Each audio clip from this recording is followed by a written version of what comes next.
এমন নরম ফুলকো ফুলকো পরোটা কিন্তু বানাতে পারবে তোমরাও ভীষণ সহজে, তাও আবার কিন্তু পুর ভরা। চলো রেসিপিটা দেখে নিই। প্রথমেই নিয়ে নিয়েছি একটা বাটির মধ্যে কিছুটা ছাতু, আর তার মধ্যে দিয়ে দিলাম পরিমাণ মতো লবণ, কিছুটা শুকনো লঙ্কার গুঁড়ো, দিয়ে দিলাম ধনের গুঁড়ো, জিরের গুঁড়ো, আর তার সাথে দিলাম সামান্য একটু চিনি।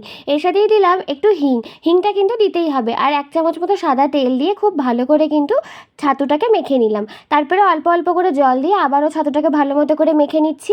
আর এর সাথেই এর মধ্যে দিয়েছিলাম কিছুটা গ্রেট করে রাখা আদা। এদিকে কিছুটা ময়দা আগে থেকেই মেখে রেখে দিয়েছিলাম। এবার ওই ময়দাটাকে এরকম হাতের সাহায্যে গোল্লা পাকিয়ে নিয়ে বাটির মতো করে নিয়ে কিন্তু ওই বানিয়ে রাখা পুরটা 2 চামচ মতো দিয়ে মুখটাকে খুব ভালো করে বন্ধ করে নিলাম। এরপরে আলতো হাতে উল্টে পাল্টে ভালো করে বেলে নিলাম।